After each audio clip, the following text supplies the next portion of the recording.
This is Christo Lues again.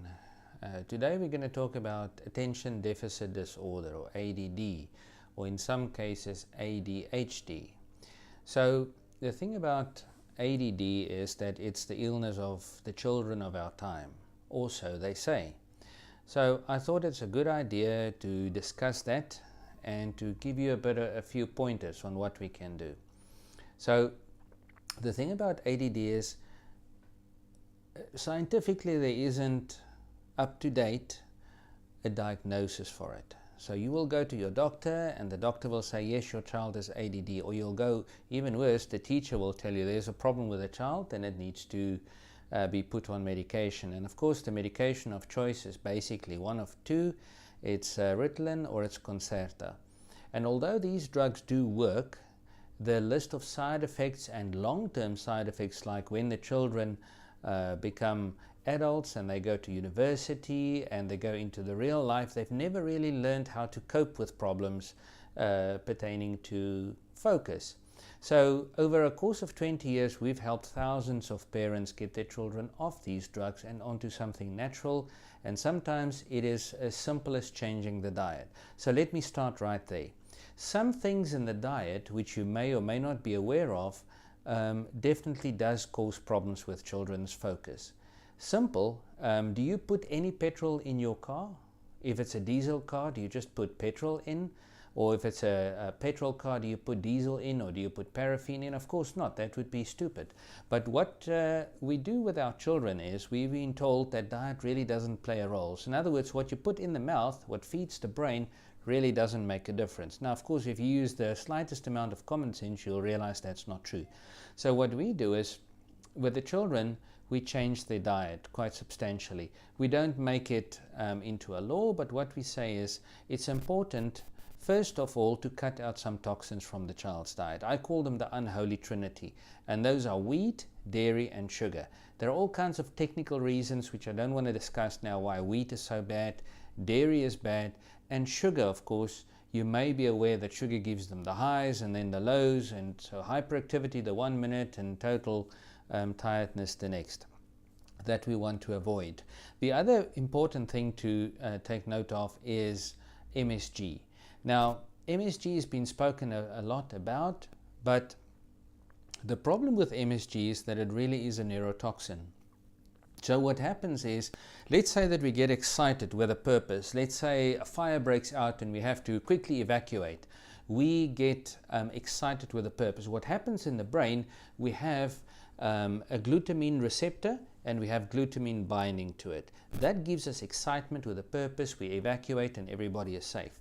When you eat something that contains MSG, you get excitement without a purpose. What that is you have the glutamine receptor, but MSG stands for monosodium glutamate. Now the glutamate is a similar molecule to glutamine, and the glutamate will bind into the glutamine receptor, giving the body an excitement without a purpose. Like somebody once said, it gives me the idea to run somewhere, but I have no idea where to. So, and that's what happens when you get MSG. And of course MSG is in soup powders, it's in aromat, it is in all the crisps or the chips that you buy, and various other things. Some of the spices, normal spices that you would use in the kitchen, contains it, and that unfortunately is not a great thing. So that's something to avoid. The third thing about the diet is that we need to stabilize the blood sugar, because the blood sugar is the main thing that feeds the brain. So if you think about driving a motor car, the motor car that you drive needs to have a smooth ride. Same thing with the brain. So the brain is very important, or let me say it depends on glucose. So if you eat sugar, yes, that's a great supplier of glucose to the brain, and although that is glucose to the brain, it's a very fast release of glucose, so you'll get a spike in the blood sugar. But let's go one step back. What we want to do with a child, and that's true for us adults as well, what we want to do with the blood sugar is have it stable. The problem is that most people start their breakfast with something like a cereal, a healthy cereal maybe. So it might be something like Wheat Bix. Now you can already see there's a slight problem because it's wheat. But let's say you do Wheat Bix. What's the problem with it? Well, nothing serious per se, if you didn't know about the side effects of wheat. But the problem with Wheat Bix is it's the same as if you're trying to make a fire and have a barbecue. The problem is that if you use paper, nothing wrong with paper, but the characteristic of paper is that it burns up really quickly. So you've got instant release of energy or heat, and your meat will still be raw. So the thing is, if you have a Wheat Bix, or you have Pronutro, or you have muesli and yogurt, or toast with jam on it, or peanut butter, it burns up very quickly in the intestine, and so then you get a quick release of blood sugar. The problem is the body says, yeah, that's fantastic. It's like hitting the accelerator on your car and you're going at full speed and you never brake again. Of course, it's awesome until you hit something. So the body says, no, I can't leave it like that because I'm going to poison my eyes and my brain. I can't have that high blood sugar. So what I do? Well, I secrete insulin. The insulin takes the sugar out the blood, but because it's such a fast increase in blood sugar, the body overcompensates with insulin, and so your blood sugar drops. So your child having a cereal for breakfast goes from a very low to a very high, and then immediately the blood sugar goes down an hour later when he's in maths class and now he can't function or concentrate. And then break time comes, he eats a sweet or something simple, and it shoots back up the insulin, the blood sugar and the insulin, and it carries on up, down, up, down, up, down the whole time. And so your child will be depressed, and it will be anxious, or it'll be tired, or climbing off the walls constantly, and the teacher says, well, your child needs medicine. Now, of course, that's not true. What you simply need to do is change the child's breakfast, and that's where it starts. The breakfast needs to become an animal protein combined with a starch. So if you think egg and toast, you're thinking correctly. So we don't want to have toast, for instance, that's made from wheat. Much better is to use spelt bread, or to use something like 100% rye bread with egg on it every morning for a child, perfect. Or you can have a piece of boerewors sausage, but without MSG in it. So make sure the people that make the boerewors for you don't use Freddy Hirsch or Crown mix to put in there. It must be simple, natural herbs that you get. Lunchtime is the same deal. Maybe some tuna or some chicken with rice in a salad. Tonight, maybe let's say a chop lamb, a piece of boerewors, or chicken or fish with rice, or with sweet potato or something like that. So if you do a breakfast and a lunch and a supper with an animal protein and a starch, the blood sugar of the child will be much more stable, and you'll have much less of those lows and highs to cope with. And then lastly, what we want to do is, of course, make sure that the brain gets the right supplements. I always say, if you want to go dig a trench, do you take brain food or muscle food? Well, muscle food, of course. Now, your child is in school and a lot is expected of him or her. So what do you give? Muscle food or brain food? You give brain food, much like you would if you were to have a trench digged. So some of the most important things that we do for children is we use something called Omega Slow. Omega Slow is different to the most omegas out there because it contains alkoxyglycerol and squalene. What that is, it's something natural that is originally in mother's milk when we have breast milk.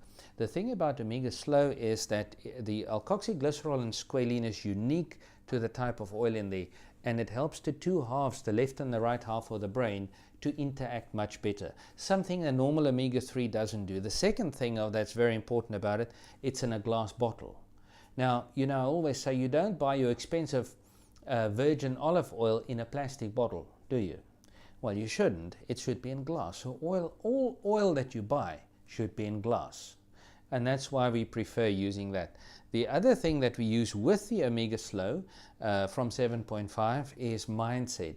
Mindset is like a multivitamin, but specifically a multivitamin for the brain. So that's where we get all the micronutrients that the brain require. Those are the neurotransmitter precursors, certain herbs, certain vitamins, certain minerals that pertain specifically to the brain. And that formula of the two together, over the years, I've taken hundreds and hundreds of children of these terrible drugs, and they do that. In conjunction, of course, with something like the diet and so forth. The other thing I want to also show you is the last 2 years we've been using something called Canax. Canax is a very specific extract from the Sciletium plant. You get various different extracts that does various different things from the same plant.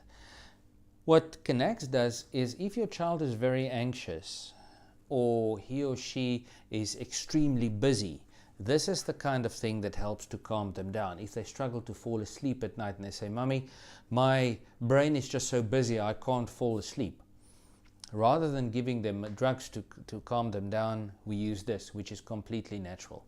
And so, to recap, that's what we do for ADD.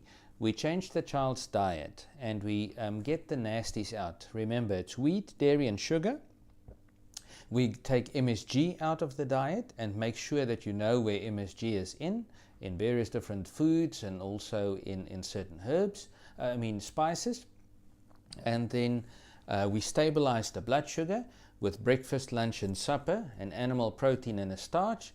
And then we use Omega Slow, and we use as a brain food, we use Mindset. Both of those are from 7.5. And then we use Canax, which is a brand named Chains.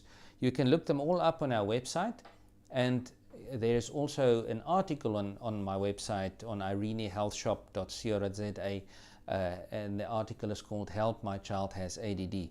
There are various other things that you can read there, and if you follow the link below, you'll be able to get to our website and have a look, and mail us if you need more information. So please like our video, share it with your friends that need the information and they don't know what to do and are desperate. So I hope this has been of some help to you.